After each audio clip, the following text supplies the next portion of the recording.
নমস্কাৰ আপোনালোকে চাই আছে আপোনালোকৰ প্ৰিয় চেনেল নিউজ 8 অসম আৰু ষ্টুডিঅ'ত মই ইউনুছ। বৰ্তমান ভাৰততে নহয় সমগ্ৰ বিশ্বত চৰ্চিত এখন চলচ্চিত্ৰ, যিখন চলচ্চিত্ৰৰ নাম হৈছে কাশ্মীৰ ফাইল। আৰু এই যিখন চিনেমা, সেই চিনেমাখনে অভিলেখ সৃষ্টি কৰিছে, শ শ কোটি টকা উপাৰ্জন কৰিছে এই চিনেমাখনত। আৰু তাতকৈ ডাঙৰ কথা, এই চিনেমাখনত চৰকাৰী পক্ষই বিশেষ গুৰুত্ব প্ৰদান কৰা দেখা গৈছে। আসলতে এই চলচ্চিত্ৰখনত আছে কি, যি কাৰণে চৰকাৰী পক্ষই ইমান গুৰুত্ব আৰোপ কৰা হৈছে। বৰ্তমান এইখন ভাৰতত চিনেমা যেতিয়া আৰম্ভ হৈছিল তেতিয়াৰ পৰা আজিৰ পৰ্যন্ত এনেকুৱা কিমান চিনেমা আছে যিখন চিনেমাত টেক্স ফ্ৰী কৰা হৈছিল, কৰ মাফ কৰা হৈছিল। এনেকুৱা আৰু কিমান চিনেমা নিৰ্মাণ হৈছে বা এনেকুৱা কি চিনেমা আছে য'ত মানুহে অস্কাৰ লাভ কৰিবলৈ সক্ষম হৈছে। ভাৰতত এনেকুৱা বহু চিনেমা আছে, কিন্তু সেই চিনেমাবোৰত চৰকাৰী পক্ষই কৰ ক্ষমা কৰিবলৈ সক্ষম হৈছিল নি? কিয় কৰ ক্ষমা কৰা হৈছে, কিয় কৰ মাফ কৰা হৈছে এই চিনেমাখনত? আচলতে চৰকাৰী পক্ষই নিৰ্মাণ কৰিছিল নেকি এই চিনেমাখন? এটা কথা আজি আমি স্পষ্টকৈ সুধিব লাগিব যে এই চিনেমাখনৰ আঁৰত এনেকুৱা কি আছে যি কাৰণে চৰকাৰী পক্ষই কৰ মাফ কৰিবলগীয়া হৈছে। নিশ্চিতভাৱে প্ৰতিক্ৰিয়া ক্ৰিয়া আৰু প্ৰতিক্ৰিয়া আছে, আৰু সেইবাবেই এই চিনেমাখনৰ ওপৰত বিভিন্ন মহলত কোনোবাই হয়তো ৱাহ ৱাহ কৰিছে আৰু কোনোবাই হয়তো সমালোচনা কৰিছে, কোনোবাই হয়তো চিনেমা ঘৰত গৈও জয়ধ্বনি দিছে। কিয় এনেকুৱা কিয় হৈছে বা কিয় কৰিবলগীয়া আছে, কেনেকুৱা এটা পৰিৱেশ সৃষ্টি হৈছে এই চিনেমাখনৰ দ্বাৰা? ভাৰতবৰ্ষত কি কৰাব বিচাৰিছে বা কি হৈছে? বিভিন্ন সময়ত বিভিন্ন ক্ৰিয়া প্ৰতিক্ৰিয়া আমি ইতিমধ্যে বিভিন্ন বাতৰিত শুনি আহিছোঁ বা দেখি আহিছোঁ। মূল্যবৃদ্ধিয়ে জুৰুলা কৰা এইখন ভাৰতত, য'ত প্ৰত্যেকটো বস্তুৰে কৰ দিবলগীয়া হয়, বৰ্তমান সময়ত প্ৰত্যেকটো বস্তুৰ ওপৰত কৰ দিয়া হৈছে। কোটি কোটি টকা ৰাজহ বৰ্তমান কৰৰ দ্বাৰা আমি চৰকাৰক দি আছোঁ। কিন্তু তেনেস্থলত এনেকুৱা কি আছে যে এই চিনেমাখনত, যি চিনেমাখনৰ বাবে আজি কৰ মাফ কৰা হৈছে? বৰ্তমান মানুহে গাড়ী বাহিৰলৈ উলিয়াব নোৱাৰে। যান বাহন যিসকলৰ ঘৰত যান বাহন আছে সেইসকলে গম পাইছে যে কেনেধৰণে সেইসকলৰ পৰা কৰ আদায় কৰোৱা হৈছে। কিন্তু এই চিনেমাখনৰ লগত অলপ ব্যতিক্ৰম, এই চিনেমাখনক কৰ ৰেহাই দিয়া হৈছে। কিয়? আৰু এইবাবে বিভিন্ন সময়ত আমি মানুহৰ লগত কথা পাতিছিলোঁ। আৰু এজন ব্যক্তি প্ৰত্যেকেই চিনি পায়, ভাৰতৰ এজন অতি পৰিচিত মুখ, এজন যুৱ নেতা মোহিত শৰ্মা। প্ৰত্যেকেই চিনি পায়, বহু ব্যক্তিয়ে চিনি পায় মোহিত শৰ্মা। মোহিত শৰ্মাক আমি ফোন যোগে এই যি কাশ্মীৰ ফাইল, এই কাশ্মীৰ ফাইলৰ কথা তেখেতৰ লগত আমি বাৰ্তালাপ কৰিছিলোঁ। মোহিত শৰ্মাই এই কাশ্মীৰ ফাইলখনৰ ওপৰত কি ক'লে আমি শুনো আহক। Hello Mohit Sharma ji sir. हाँ सर, हम न्यूज़ 8 आसाम के चैनल से आपसे बात कर रहे हैं। जी सर। ये जो कश्मीरी पंडित के ऊपर में जो ये फिल्म बना, आपको भी मालूम है, पूरे भारत का मालूम है उसमें क्या है क्या नहीं है। और फिल्म जो बनाया, असल में ये फिल्म किस लिए बनाया, इसे आपको क्या लगता है ये फिल्म के आड़ में क्या है? देखिए, इस फिल्म का उद्देश्य सीधे तौर पे यही है कि कश्मीर के अंदर चुनाव हैं तो कश्मीरी फाइल्स बना दी है। तो हम कह रहे हैं कि चुनाव तो गुजरात में भी है, तो आप गोधरा कांड के ऊपर फिल्म बना दीजिए। हाँ, और कश्मीरी फाइल्स का उद्देश्य जो है वो देश के अंदर जहर घोलने का है। हाँ, और कुछ नहीं है। 19 जनवरी 1990 को जब कश्मीर से कश्मीरी पंडितों को भगाया गया, उनका पलायन कराया गया, तो केंद्र के अंदर जो है वो जनता दल के समर्थन से विश्वनाथ प्रताप सिंह जो है वो प्रधानमंत्री थे और जनता दल के समर्थन से सरकार चल रही थी।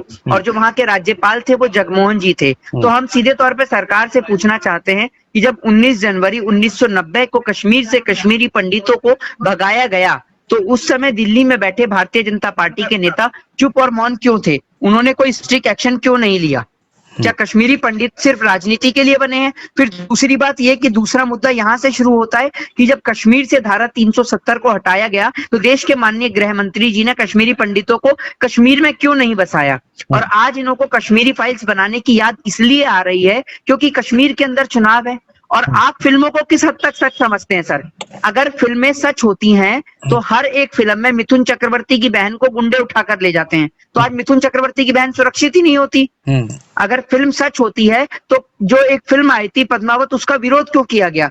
और आज मैं एक बात से सहमति दर्ज करता हूं और वो सहमति है करणी सेना की बात से।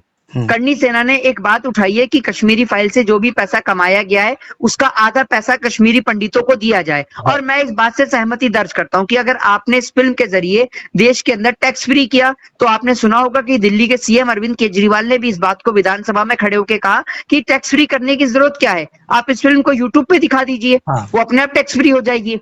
तो सर, कश्मीरी फाइल्स का उद्देश्य सिर्फ हिंदू और मुस्लिम के नाम पर जहर घोलना है। बाकी कश्मीरी पंडितों के इन्होंने जख्म पे कोई मरहम नहीं लगाया है, उनके जख्मों को कुरेदने का काम किया है। गोधरा कांड में गोधरा स्टेशन पे 56 हिंदू मौत के घाट उतार दिए गए थे, तब प्रधानमंत्री नरेंद्र मोदी चुप और मौन क्यों थे? और आखिर भारतीय जनता पार्टी के समय पर ही इतनी सारी घटनाएं क्यों होती हैं, चाहे वो कांधार हाईजैक हो, चाहे फिर वो पुलवामा अटैक हो, चाहे फिर वो अक्षरधाम मंदिर पे हमला हो, चाहे फिर वो संसद पे हमला हो, चाहे फिर वो गोधरा कांड हो। आप इन सारे इलेक्शंस की डेट को मिला लीजिए और भारतीय जनता पार्टी के कार्यकाल को मिला लीजिए। आखिर भारतीय जनता पार्टी के कार्यकाल के समय पर ही इस प्रकार की घटनाएं क्यों घटती हैं? और पहले फिल्में बनाई जाती थी हिंदू मुस्लिम को एक करने के लिए, आज फिल्म बनाई जा रही है टीआरपी बटोरने के लिए। एक राजनेता ने इस फिल्म के जरिए अपनी कुर्सी के लिए एक मुद्दा ढूंढा, एक डायरेक्टर ने पैसा कमाया, एक एक्टर ने लाखों करोड़ों रुपया कमाया और इस फिल्म के जरिए देश को जलाने का प्रयास किया गया। मतलब तो हमें जी हाँ, आप ये कहना चाहते हैं कि ये जो कश्मीरी फाइल में जो दिखाया गया है ये सही नहीं है?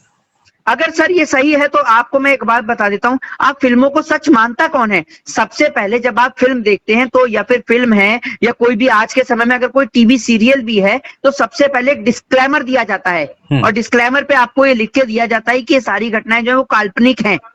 ये सबसे पहले लिखा जाता है। और फिल्म कोई सत्य पे आधारित थोड़ी है। फिल्म अगर सत्य पे आधारित थी तो आप दिखाते कि 19 जनवरी 1990 को विश्वनाथ प्रताप सिंह की सरकार थी और दिल्ली में बैठे सारे नेता और मंत्री चुप और मौन थे, कश्मीर से कश्मीरी पंडितों को भगाया जा रहा था।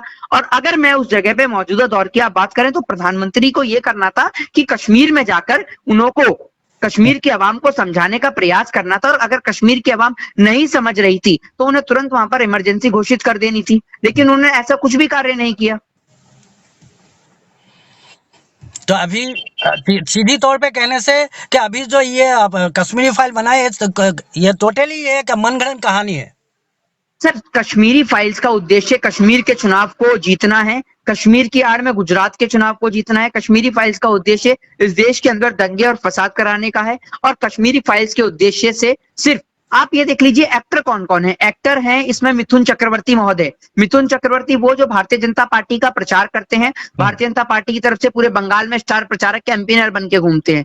दूसरे इसमें जो फिल्म के अंदर अभिनय अपना किरदार अदा कर रहे हैं, उनका नाम है अनुपम खेर। अनुपम खेर जो भारतीय जनता पार्टी के कट्टर समर्थक रहे हैं और पहले भी भारतीय जनता पार्टी के पक्ष में अपना बयान दर्ज कर चुके हैं वो, ठीक है। अनुपम खेर जो फिल्म भी बना चुके हैं भारत देश के पूर्व प्रधानमंत्री मनमोहन सिंह के ऊपर, द एक्सीडेंटल प्राइम मिनिस्टर, ठीक है ना सर। तो ये जो है ये भारतीय जनता पार्टी की एक सोची समझी साजिश है। और हम भारतीय जनता पार्टी से पूछना चाहते हैं कि कल को अगर इस देश में कांधार हाईजैक पे फिल्म बनती है, या फिर इस देश के अंदर पुलवामा जिसमें देश के 350 से ज्यादा जवान जो शहीद हुए उनके ऊपर फिल्म बनती है, या फिर गोधरा कांड के ऊपर फिल्म बनती है, या संसद हमले के ऊपर फिल्म बनती है, तो क्या प्रधानमंत्री महोदय उस फिल्म को भी टैक्स फ्री करेंगे? इस सवाल का जवाब पूरा देश जानना चाहता है। तो आप इस देश के अंदर हिंदुस्तान को जोड़ने की बात करिए, तोड़ने की नहीं। और हम कहते हैं कि अगर ये सारी घटनाएं सत्य भी हैं तो, अगर हम कहते हैं सीधी बात कि अगर ये घटनाएं सत्य भी हैं तो आप इंतजार किसका कर रहे हैं? 8 साल से आप सत्ता में हैं, आप 8 साल से सरकार के अंदर हैं, उत्तर प्रदेश में आपकी सरकार रिटर्न कर चुकी है, आप अब तक कर क्या रहे हैं? आपने अब तक कश्मीरी पंडितों को कश्मीर में क्यों नहीं बसाया? अब तो प्रधानमंत्री जी भी आपके हैं और 8 साल का आपका शासन हो चुका है, तो आप अब तक चुप और मौन क्यों हैं? इस सवाल का जवाब पूरा देश जानना चाहता है कि कश्मीरी पंडितों के नाम पे राजनीति ना करें, जो असल में उनका हक और अधिकार है वो दिलवाएं। भारतीय जनता पार्टी के नेता 4 नेताओं के नाम नहीं गिना सकते जिन्होंने कश्मीर से धारा 370 हटने के बाद कश्मीर में घर लिया हो, और जबकि हम आपको बता सकते हैं कि कश्मीर का ऑफिशियल ये डाटा है कि कई हजार लोगों ने कश्मीर की घाटी को छोड़ा है। तो बहुत बहुत शुक्रिया मोहित शर्मा सर। जी शुक्रिया सर, शुक्रिया। बहुमूल्य समय जो है हमें दिया, फिर कभी जरूरत पड़े तो आपसे कोई विचार लेंगे। जी शुक्रिया, शुक्रिया सर। जय हिंद, जय भारत। जय हिंद जी। और इतिमध्ये आपनालोके शुनिले जे युव नेता मोहित शर्माई की कले। এটা কথা স্পষ্ট যে পুৰণা ঘাঁহ খজুৱাই কোনো মানুহেই সুখত থকা নাই বা সুখ পোৱা নাই। গতিকে এনেকুৱা কিছুমান কাম বা এনেকুৱা কিছুমান কৰ্মৰ পৰা লাগিলে সি ভালেই হওক, য'ত আপোনাৰ আৰু মোৰ মাজত বিভেদ সৃষ্টি হয় তেনেকুৱা কাম পৰাপক্ষত নকৰাই ভাল। আৰু এই কথা, এই সাধাৰণ কথাটো কিছুমান মানুহে, কিছুমান বিশেষ বিশেষ ব্যক্তিয়ে বুজি লোৱাটো খুবেই নিতান্তই প্ৰয়োজন। ধন্যবাদ। Probably you wish to have an attractive ID card to showcase your brand, but how? Don't worry, we are here to meet your expectation at an affordable price. Varieties of samples to choose, lanyard made of narrow woven satin fabric, customized design printed on the lanyard with different sizes, such as 12mm, 16mm, 20mm. Drop in today at MK Printing and Designing, Sukhanjan, Karbi Anglong. You can call us on 700-5277-186, or you can WhatsApp at 8486-181-931.